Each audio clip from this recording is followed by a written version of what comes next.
Okay, good morning everyone. Let's make a start. So it's week 5. This is the last one in this series. I'm going to talk about the program for the next month in a moment. So last week we talked about the Yom Kippur part of the whole journey, the practical plan of growth and improvement. So I just want to summarize where we are till now, and then it'll lead into what we're going to do today. So we started the whole idea with Elul, the month of Elul, which we're still in. We're home stretch now, where we reflect and we confront with honesty our strengths, our weaknesses, but with a sense of closeness to Hashem. And the goal is, as we explained, to rattle the conscious self, to expose the real self, which we do on Rosh Hashanah through the shofar, where we expose and reveal our purity, our godliness, the part of us that never failed, the part of us from where we can repair and rebuild. We take responsibility. As we said, the conscious self is ours but not us, therefore we take responsibility for it. We can really choose, we can make choices. We talked about the whole idea of personal responsibility and choice.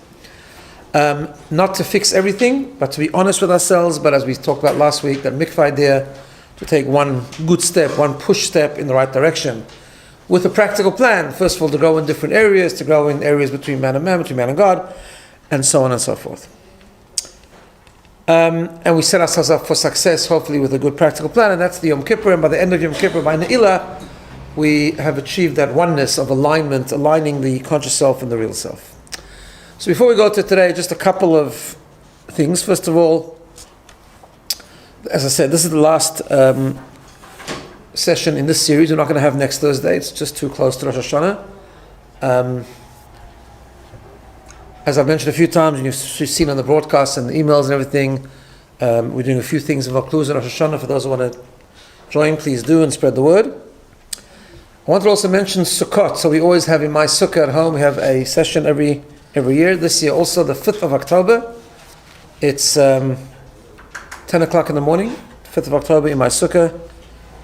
A morning tea and a discussion, as we always do. So please come along, as we always do. It'll be nice, hopefully. We'll have put on special good weather for everyone, and we'll be able to sit in the sukkah and enjoy the Chag, as we do every year.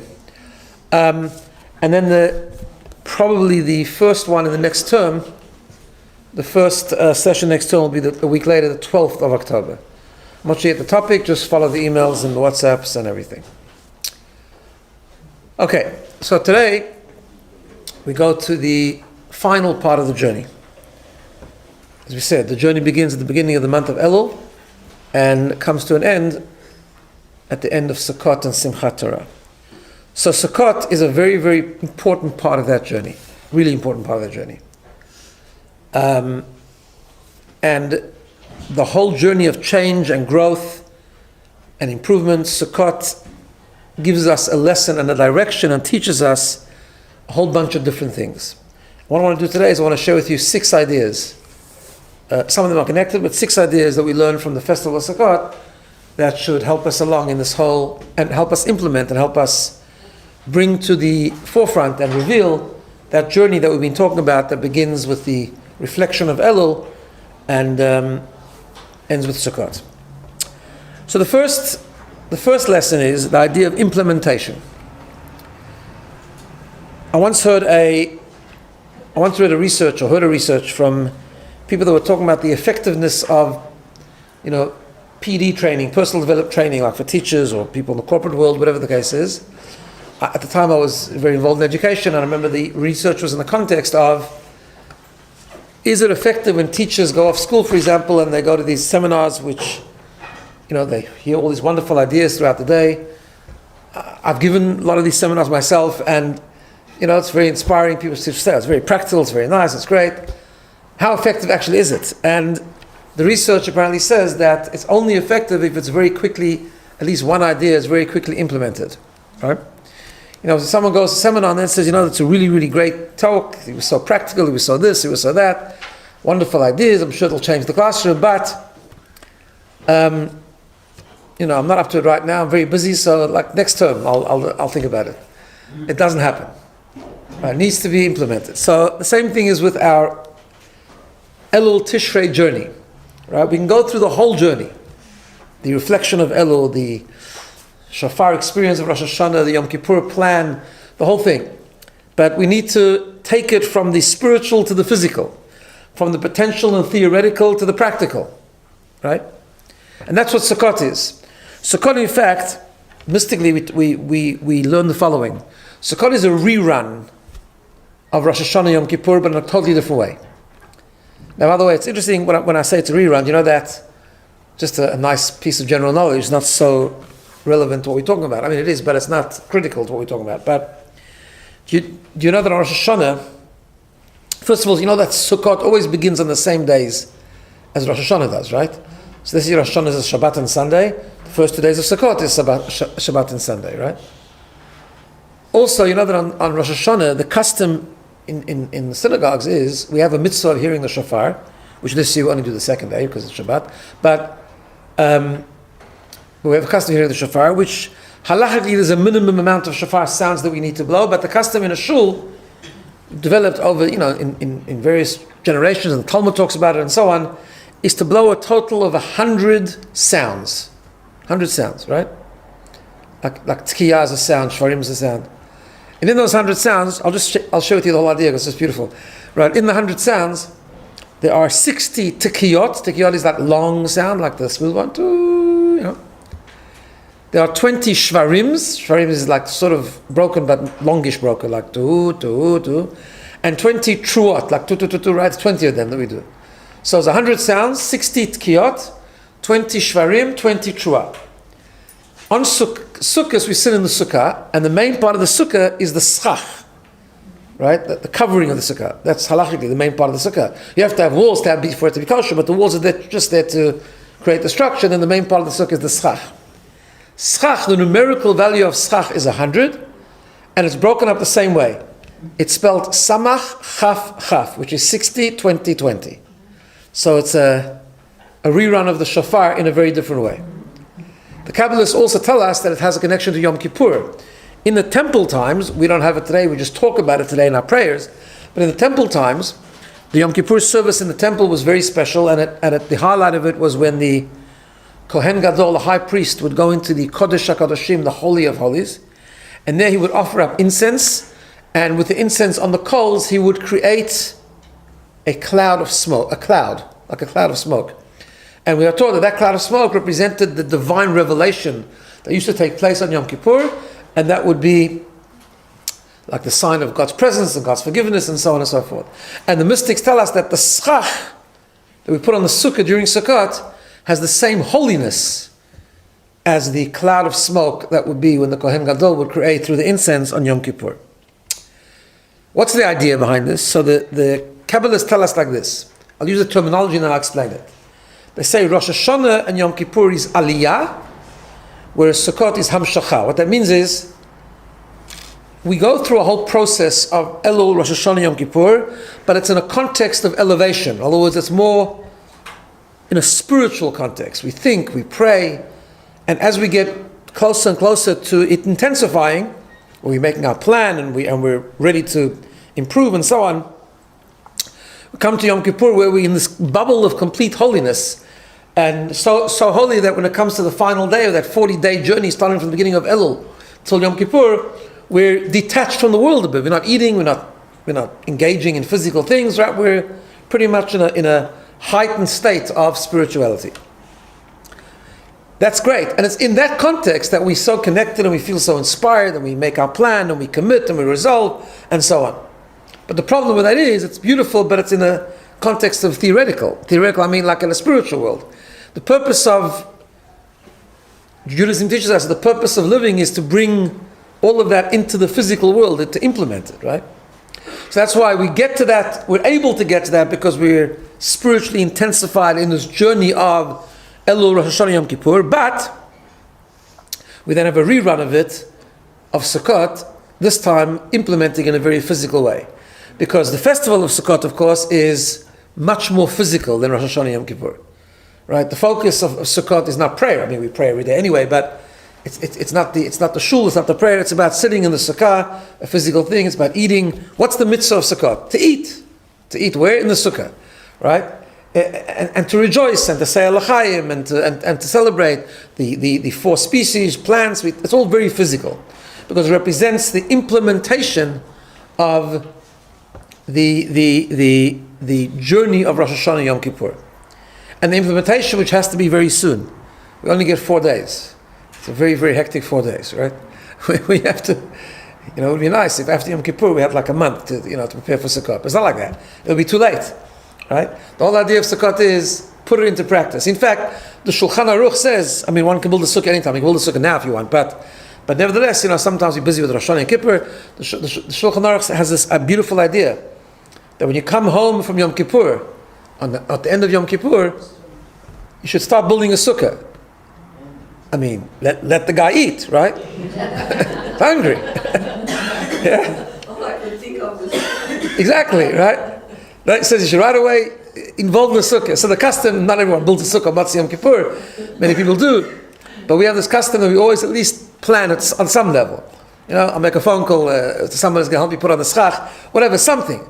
Why? Because you just gone through the whole thing. It started Rosh Chodesh Elul and ended Yom Kippur, and you came to this crescendo at the end of Ne'ilah, and it's beautiful, it's amazing.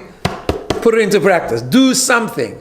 As soon as Yom Kippur is finished, don't say, I'm tired, I'm hungry, I'll slough, and I'll wake up tomorrow, and then I'll think about it. No, do something now.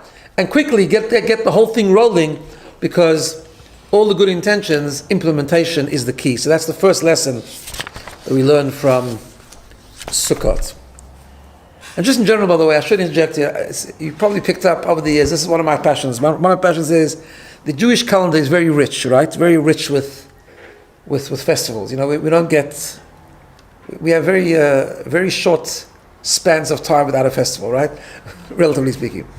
But they're really, really important, just generally, not only Sukkot, but generally the Jewish festivals are always so rich and so deep, and they infuse, they really infuse the year with Jewishness, right? And I think part of the Jewish experience really, it's so important to connect to the festivals. Not only Sukkot, but you've heard me talk about Hanukkah and especially Purim. I drive everyone crazy to come to the things of Purim, right?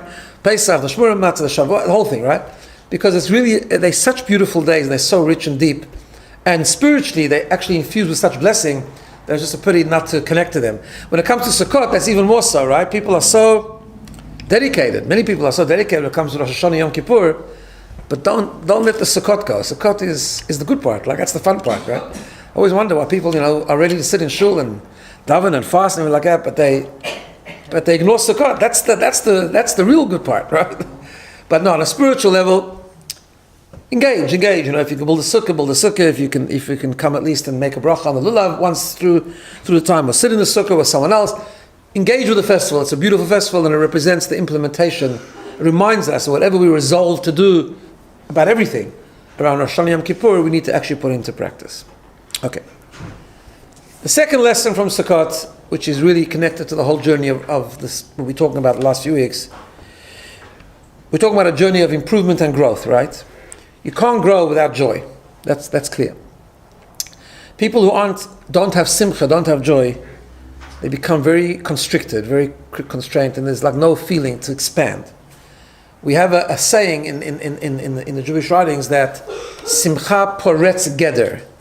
Joy breaks boundaries. When a person is joyous, right? A person is very happy, they're just more giving, they're more open, they're more ready to hear, ready to connect to others, and so on and so forth.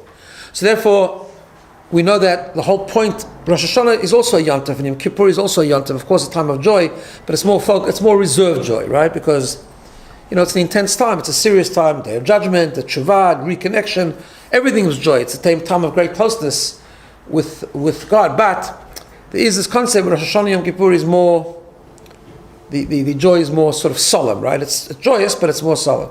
Sukkot, however, is a time to celebrate it. Celebrate our connection. Celebrate the gift of tshuva. Celebrate the gift of the ability to repair and rebuild. Celebrate the closeness. In fact, in our prayers, Sukkot is referred to as Zman Simchatenu, the time of our joy. Now, what does that mean, the time of our joy? So it simply means our collective joy.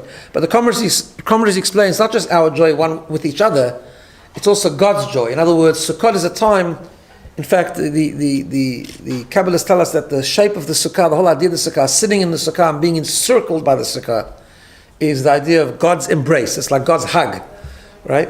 That's the idea of a sukkah. And the concept is man simchatenu means it's a time of our joy. It's a time that we celebrate our relationship with God, and God celebrates His relationship with us. That's the theme of Sukkot, right?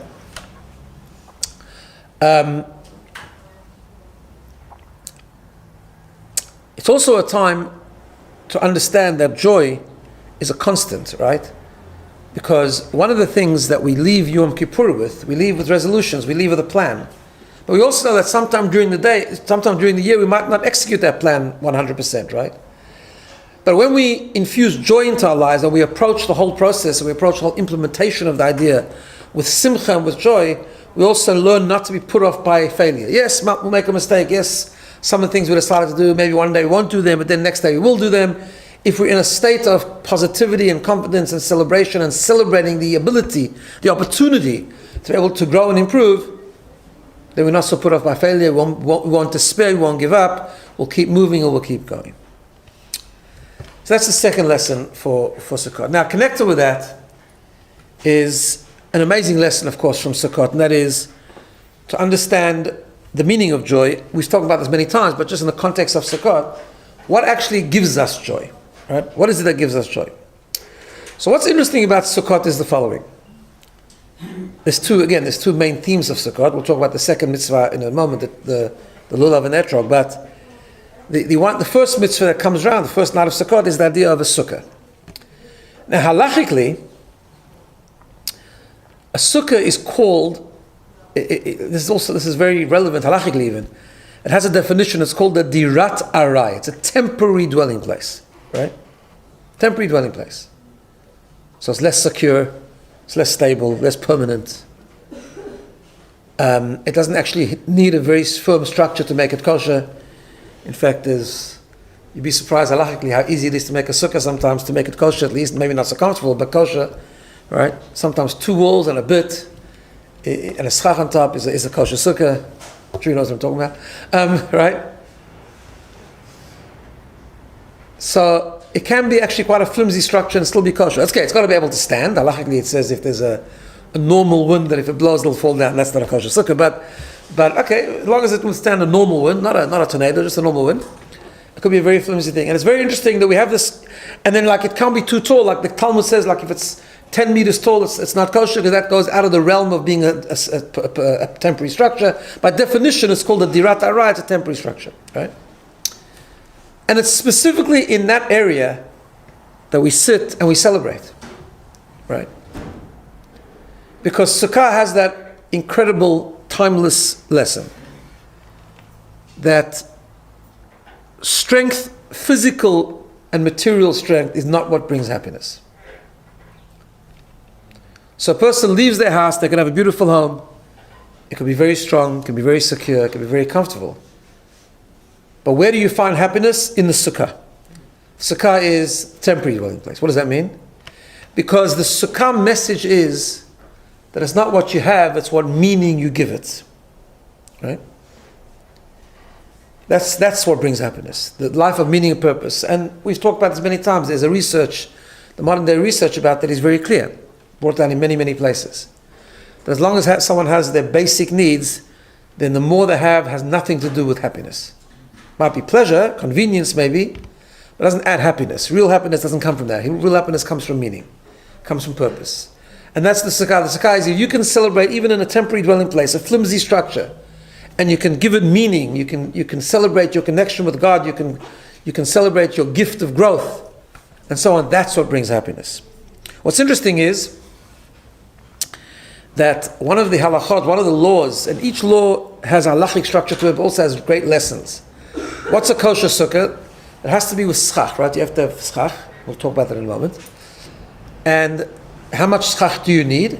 You need schach that it should be not completely covered, but it should be covered enough that the shade is more than the sun, right?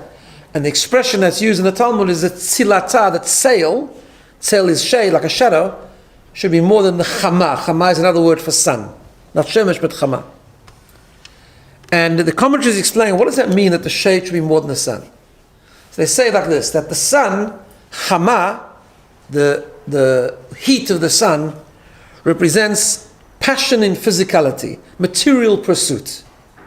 When a person is indulged and very obsessed with material success and pursuit of pleasure and things like that, that's the chama. Sail, the shade represents our values, because there's a pasuk, a verse in Tehillim that refers to God as Hashem Tzilcha. God is your shadow, right? He's your protection. In other words, it's the godly values. So what is a kosher sukkah and when does it bring joy? Even though it's a flimsy structure, when the shade is more than the sun. When we give priority to our moral values and our spiritual values more than we do to our indulgence and our pursuit of that which is material and pleasurable. So that's the lesson of the sukkah, about what gives us values. And I saw just a beautiful little story. I just happened to see it this week. A story of the Baal Shem Tov that I didn't know before. And the story goes like this, a beautiful little story. That there was a time that Baal Shem Tov used to do this once in a while. He had this circle of students, right? And sometimes he would take them on little trips and he would show them things, show them very spiritual people, he would show them great lessons, many stories like that about the Baal Shem Tov.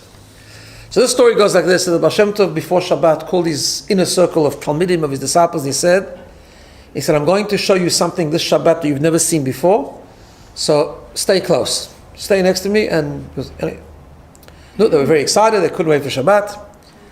Shabbos finally comes in, and during the prayer, they were there for the prayers. Afterwards, they noticed the Baal Shem Tov was looking at the corner of the shul. They wanted to see what he's looking at, so they turned around. They didn't see anything unusual, but they just saw a very, very poor person in the shtetl, a simple person who was praying, and they saw he's praying with intensity, with joy. Okay. After the prayers end, the Baal Shem Tov told his disciples to follow him. They went sort of outside, they went to an old, unpaved street at the end of the shtetl. They come to a house that doesn't look like much of a house, but it's a house. And they realize this must be the house of that person the Baal Shem Tov was staring at. And the Baal Shem Tov says, let's just stay next to the door and listen to what's going on. So they stood in silence in front of the front door, and they heard the conversation between the guy who'd been in shul and his wife. So they hear him coming into the house, and he says, "Good Shabbos, my dear wife." He greets her with joy. It's Shabbos, it's holiness, it's a beautiful day. Good Shabbos, Shabbat Shalom. He smiles. And she returns the smile. Good Shabbos, my dear husband. And also she laughs a little bit, she smiles. They're very happy. Okay. Then he sings Shalom Aleichem, which people do around the table. And then he says to his wife, as they finish singing, he says to his wife, do you know what the wine for Kiddush is? She says, no, actually there's no money for wine. So, Jewish law says there's no money for wine, which used to happen in olden times. You can actually make the Kiddush over challah. And she puts down on the table two very simple challahs, and he's going to make the Kiddush. He says, no problem, I'm sure the challah will taste just as amazing as a good wine. Makes the Kiddush with great joy, and they start the meal. Now, in some homes, the custom is on Shabbos that the meal is actually 4 courses if you think about it, right? There's the fish course. You're supposed to eat fish and meat on Shabbos. There's the fish course. Then a lot of people eat soup. And then there's the meat course. And then there's the dessert, right? Before you bench. So he eats a bit of the challah and he says, okay, let's eat the fish. So his wife stands up and goes just to the other side of the room, because only a one-room house. And she brings a little dish of cooked beans, because that's all they had, cooked beans, right?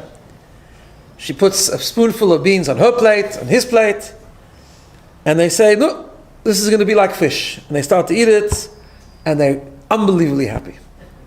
After the fish course, which was a bit of beans, they start to sing Shabbat songs, and they share Divrei Torah, words of the Parsha, and the husband pipes up and he says, Baruch Hashem, thank God, we've got everything we need.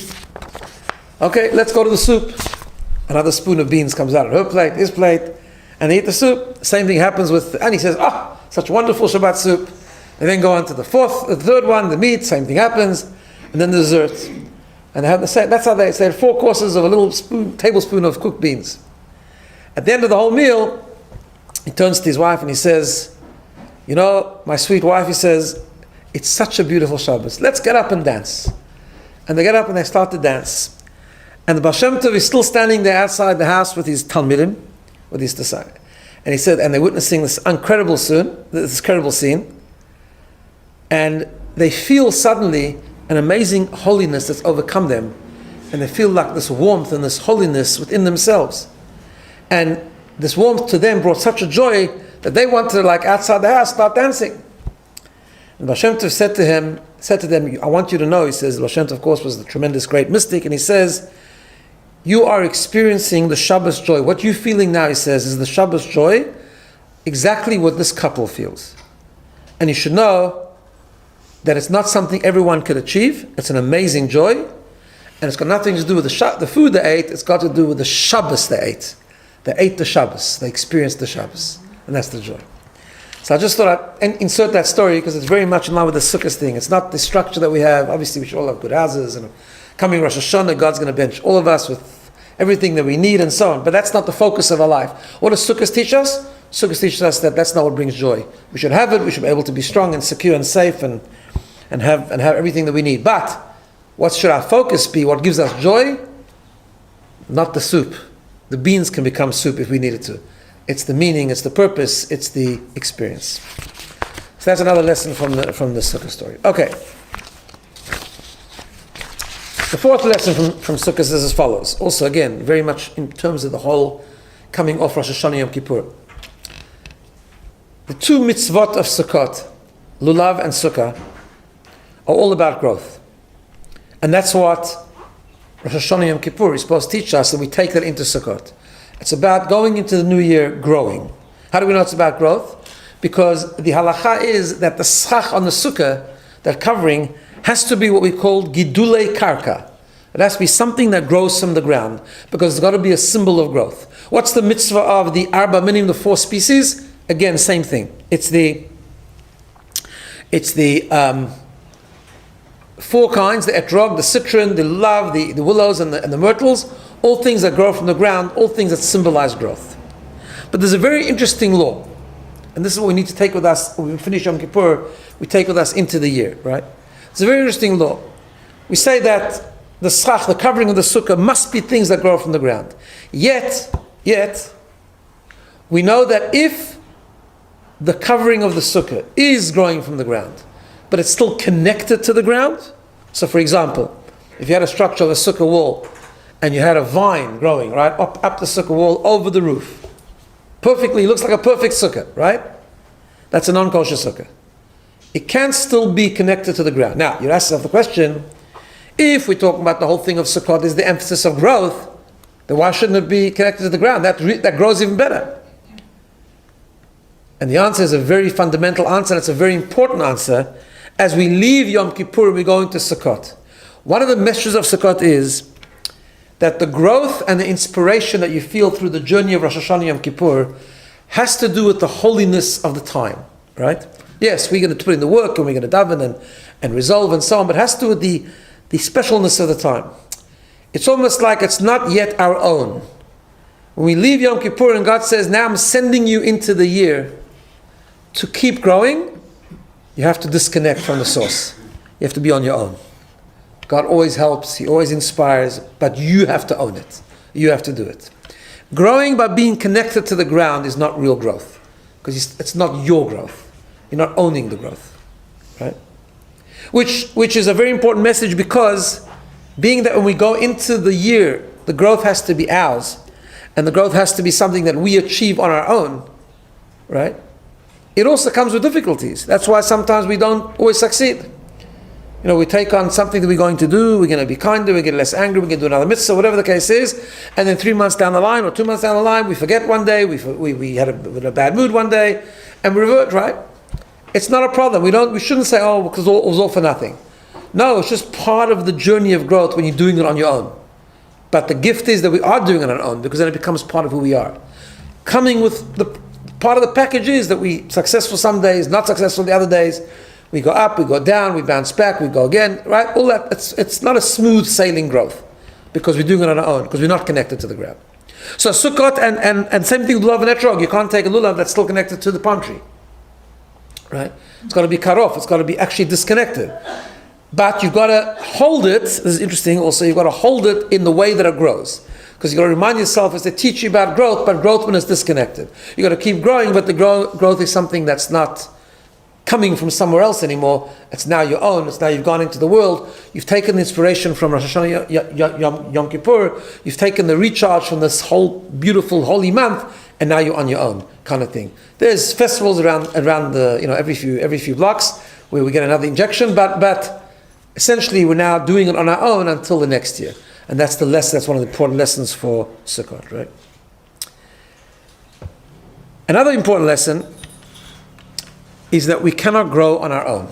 This is very, very important.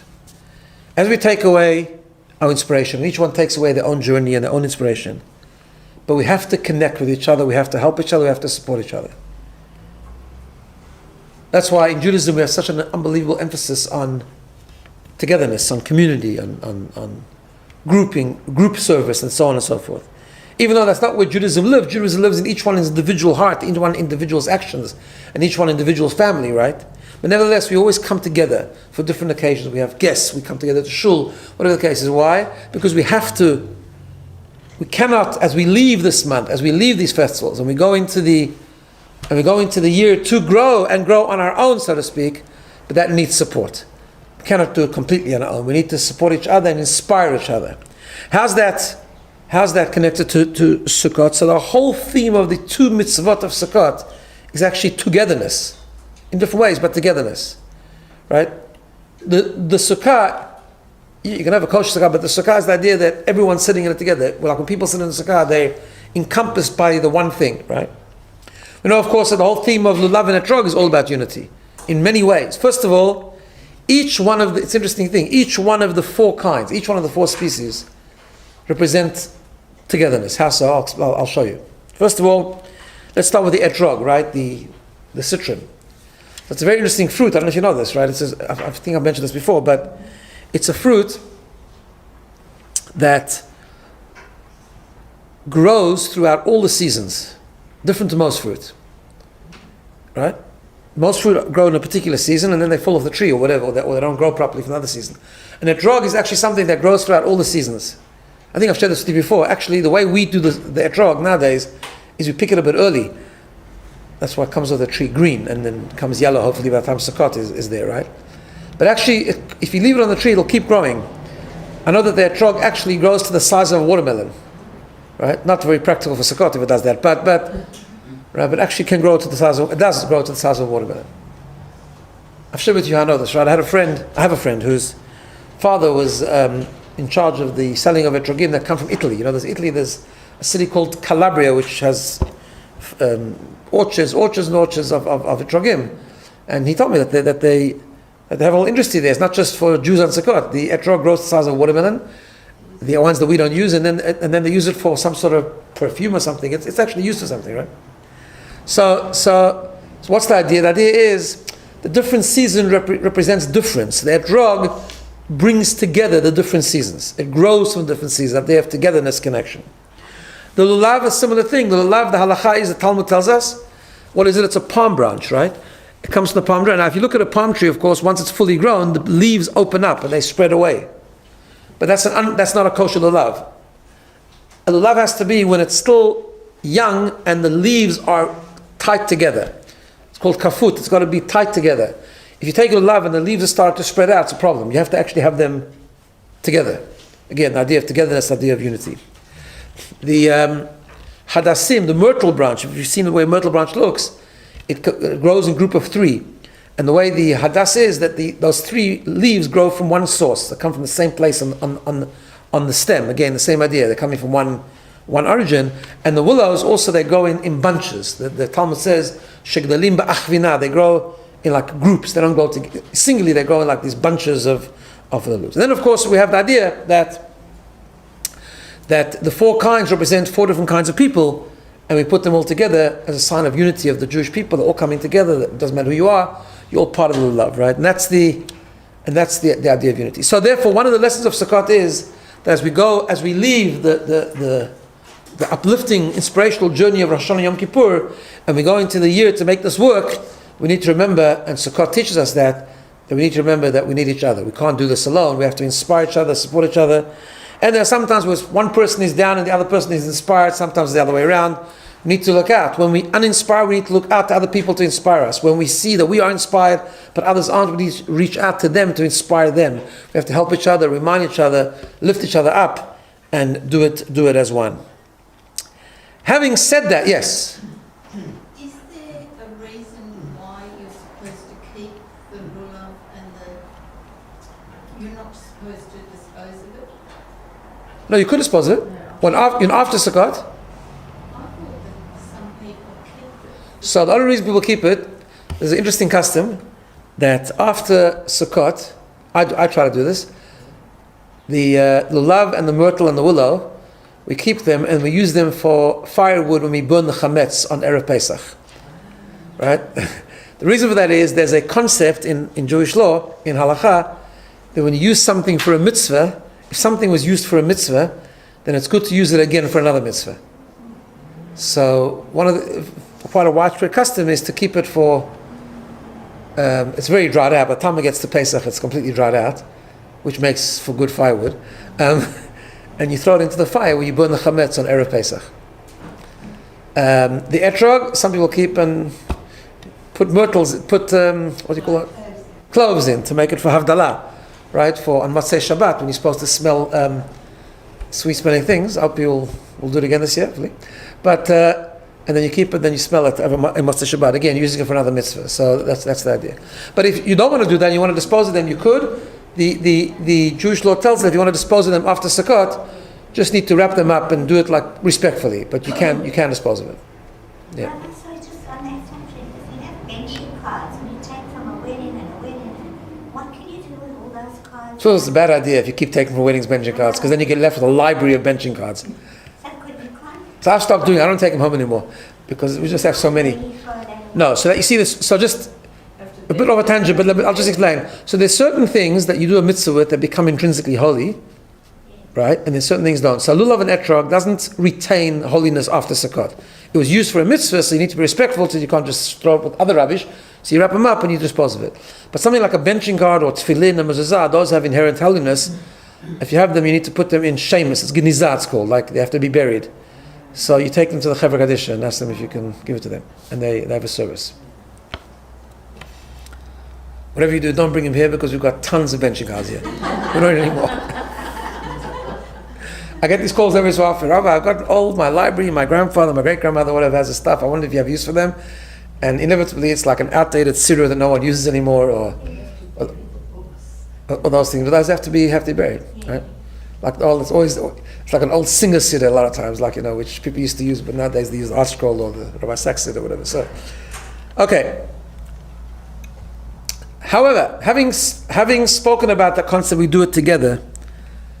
The lulav and etrog and the sukkah teaches us another very important lesson about unity. That unity does not mean that everyone is exactly the same. That's a very important lesson. So we have to inspire each other, and we have to lift up each other, and we have to all be connected to the same mission and the same goals, but we do it differently. How do we see this?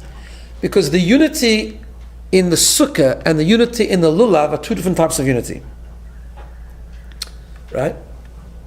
The sukkah, when people sit in a sukkah, they're all sitting together in the sukkah. Sukkah just combines everyone. You don't see the uniqueness of each one, right? So there's the sameness. However, when you combine people represented and symbolized in the lulav and the etrog, there everyone is specifically different. Right? The lulav represents one type of person, the etrog another type of person, the arava, the hadassim represent different people. Because that's the way the journey of Judaism works. On the one hand, we are completely one. We come from one source, one stem, one goal, one mission, one God. On the other hand, we each have a unique way we have a value system, we have a moral compass that God gave us, we have a system of rules and so on, but exactly how we go about them and what the area of emphasis is and how we grow and at what rate we grow and at what stage we grow and so on, everyone is unique. We have to be together in the goal. That's why we have the sukkah unity first, right?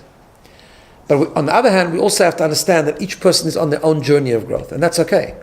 As long as it's a journey of growth, as we spoke about last week, right? As long as when we come to Rosh Hashanah and Kippur, we give ourselves a little push. But everyone's push is different. What's the same about it is that it's a push. It's a push into growth, doing something extra the coming year. However, what's not the same is exactly what the push is, because everyone's push is different. And unique. And special. And important. And I want to tie this back to Rosh Hashanah and Yom Kippur, right? Because it's a very interesting thing. We also have this emphasis when we talk about how the journey begins. So you know how we talked about that Rosh Hashanah is when we expose our real self, that cry for coming from the essence of the soul, that part of the soul that never sinned, that never failed, that never made a mistake, and never was damaged, right? And we expose that because that gives us the ability and the foundation to be able then to repair our conscious self and the stuff that we needs improvement, right? That's why there's an amazing emphasis on unity on Rosh Hashanah, specifically, on Rosh Hashanah. Because at that level, we're all exactly the same. We're all identical. On the level of the essence of our soul, that spark of our soul that is absolutely pure, remains pure, and eternally pure, we all have it, and we all have it equally. There we're the same. Our conscious self is different. The way we express ourselves is different. Right? The way we express that soul is different. Yes, we have basic values we're supposed to all adhere to, and we have a system, a moral compass, the Torah, and so on, but everyone's journey is different and unique. Even within people that keep all the mitzvot and the Torah, but some people, their emphasis is more study, the other person, their emphasis is more charity. Whatever the case, everyone's got a different emphasis, a different area, a different way, a different rate of growth, a different journey of growth, right? And that's fine. That's the way it's supposed to be. So, Rosh Hashanah, just as we spoke before, that Sukkot is like a rerun of Rosh Hashanah Yom Kippur. It's the same idea. That Rosh Hashanah is like the Sukkah. It's the unity which everyone's the same. And that's why Rosh Hashanah we're equally, because we're just exposing the real self, which on that level we're all identical. Whereas Yom Kippur is different. We say the same prayers, but it's very different because Yom Kippur is about repair of the conscious self. And there everyone is on their own journey, everyone's different. Right? That's like the Sukkah is like corresponds to the Rosh Hashanah. The Lulav and the Etrog and so on corresponds to like Yom Kippur. So again, it's the rerun, but in a more revealed and joyous state of the Rosh Hashanah Yom Kippur concept. What's very fascinating, I'll just tie it in, there was a great mystic called the Shalom HaKadosh. He lived in Germany, he was a few hundred years ago, he was an amazing Kabbalist. And he said the following. He said, that every Shabbat in the synagogue we read a portion of the week called the Parsha, right? Now, we just keep going. Like every week we read the next one. So therefore, on the surface, the Parsha that we read in the Torah has nothing to do with the events of the week. But he said everything's by divine providence. He says you always have to look for the connection of the Parsha and the time of year we're in, because there's always a connection. Always a connection. So in this week's Parsha, which is always read around this time of the year, it's always read before Rosh Hashanah or just after Rosh Hashanah, some of it, we read about the last, the 613 mitzvot in the Torah, right? But we read about the last 2 mitzvot in the Torah. You'll see why I'm mentioning this because of the year we're just about to finish. So the second to last mitzvah is a mitzvah which we don't do today. We remember it today, but we don't do it today because it was a temple mitzvah. It's called the mitzvah of Hakel.